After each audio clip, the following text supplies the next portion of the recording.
అండి, నమస్తే. నేను మీ Sonia. Welcome back to our channel smart Soni Shiva.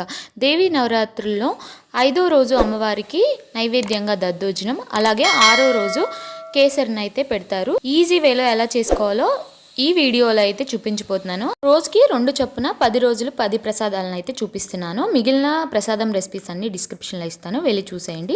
5వ రోజు ప్రసాదంగా దద్దోజనాన్ని కమ్మగా ఎలా చేసుకోవాలో ఈ వీడియోలో అయితే చూపిస్తున్నాను. ముందుగా కుక్కర్ గిన్నె తీసుకోండి. అందులోకి 1 కప్పు వరకు బియ్యాన్ని వేసుకోండి. క్వాంటిటీ అనేది మీ ఇష్టం అండి, ఎంతైనా తీసుకోవచ్చు. ఏ కప్పుతో తీసుకున్నా సరే ఈ కప్పుతో మిగిలిన ఇంగ్రీడియంట్స్ అన్ని మెజర్ చేసుకోండి చాలు.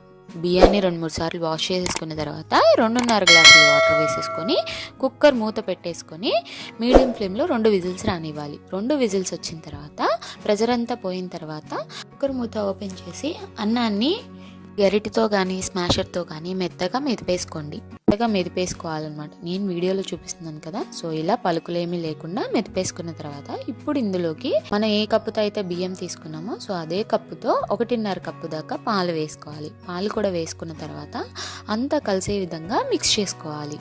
ఇలా మిక్స్ చేసుకున్న దాన్ని గోరువెచ్చగా అయ్యేంత వరకు వదిలిపెట్టేసేయాలి. గోరువెచ్చగా అయిన తర్వాత ఇప్పుడు ఇందులోకి ఏ కప్పుతో అయితే బియ్యం తీసుకున్నాం సేమ్ అదే కప్పుతో 2 కప్పుల దాకా పెరుగుని వేసుకోవాలి. కమ్మటి పెరుగునే వేసుకోండి, పుల్లటి పెరుగు వేసుకోవద్దు. పెరుగు కూడా వేసేసుకున్నాక అంతా మిక్స్ అయ్యే విధంగా కలిపేసుకొని పక్కన పెట్టేసుకోండి. పొయ్యి మీద గిన్నె పెట్టేసుకొని అందులోకి 2 టేబుల్ స్పూన్ల దాకా ఆయిల్ వేసుకోండి.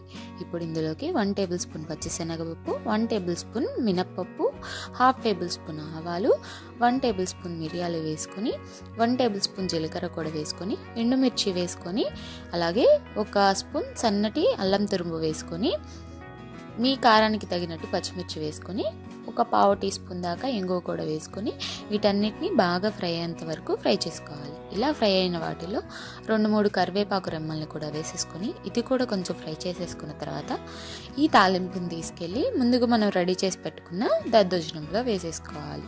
వేసేసుకున్న తర్వాత అంతా బాగా కలిసే విధంగా కలుపుకోవాలి. ఇప్పుడే ఈ టైంలోనే మీ టేస్ట్కి తగినంత ఉప్పు వేసుకోండి. నేనైతే 1 టేబుల్ స్పూన్ దాకా ఉప్పు వేసాను. సో ఉప్పు కూడా వేసేసుకున్న తర్వాత అంతా కలిసే విధంగా బాగా కలిపేసుకోవాలి.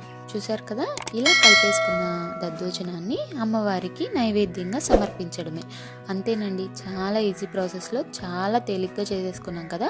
దద్దోజనం చాలా కమ్మగా ఉంటుంది. ఈ ప్రాసెస్లో కనుక మీరు ట్రై చేస్తే ఈ దేవీ నవరాత్రుల్లో 5వ రోజు ప్రసాదంగా అమ్మవారికి ఈ దద్దోజనాన్ని సమర్పించండి. అమ్మవారి కృపకు పాత్రులవ్వండి.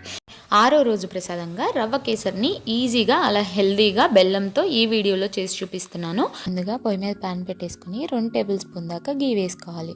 అందులోకి 1/2 కప్పు దాకా డ్రై ఫ్రూట్స్ని వేసుకోవాలి. మీరు ఏ డ్రై ఫ్రూట్స్ అయినా తీసుకోవచ్చండి. నేనైతే జీడిపప్పు, బాదం పప్పు, కిస్మిస్ తీసుకున్నాను. ఈ డ్రై ఫ్రూట్స్ని దూరగా వేయించుకుని పక్కన పెట్టేసుకోవాలి. ఇప్పుడు ఇందులోకి ఏదైనా 1 గ్లాస్తో 1 గ్లాస్ సుజీ రవ్వ వేసుకోవాలి. అదేనండి బొంబాయి రవ్వ అంటూ ఉంటాం కదా, సో అది వేసుకొని సిమ్లో పెట్టేసుకొని ఫ్లేమ్ని బాగా వేగనివ్వాలి.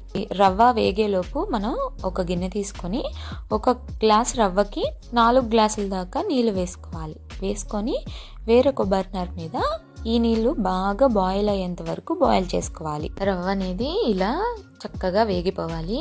రవ్వ వేగిందని ఎలా తెలిసిందంటే కమ్మటి వాసన వస్తుందండి. అలాంటప్పుడు మరుగుతున్న నీళ్లు తీసుకొచ్చి ఈ రవ్వలో వేసేసి ఉండలేమీ లేకుండా బాగా మిక్స్ చేసేయాలి. ముందు కొంచెం లూజ్గా ఉంటుంది, రవ్వ అంతా పీల్ చేసుకున్న తర్వాత ఇలా కన్సిస్టెన్సీలోకి వస్తుంది అనమాట. సో ఇప్పుడు ఇందులోకి 1.5 కప్పు దాకా బెల్లం వేసుకోవాలి. మీరు స్వీట్ ఎక్కువ తినే వాళ్ళైతే 1.5 మీద ఇంకో 2-3 స్పూన్లు ఎక్కువ వేసుకోండి. నేను చెప్పే క్వాంటిటీ అయితే కరెక్ట్గా సరిపోతుంది.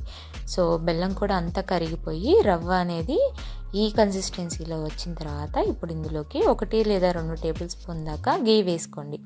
సో ఇప్పుడు ఇలాచీ పౌడర్ని కూడా వేసుకోండి, 1/4 టీ స్పూన్. ఈ రెండింటిని బాగా కలిసే విధంగా కలిపేసుకోవాలి. సో ఇప్పుడు ఇందులోకి మనం ముందుగా వేయించి పెట్టుకున్నాం కదా డ్రై ఫ్రూట్స్ని, అవి కూడా వేసేసుకొని అంతా బాగా కలిసే విధంగా కలిపేసుకోవాలి. ఈ ప్రాసెస్ మొత్తం సిమ్లో పెట్టుకొని చేసుకోండి, లేకపోతే అడుగు పట్టేస్తుంది.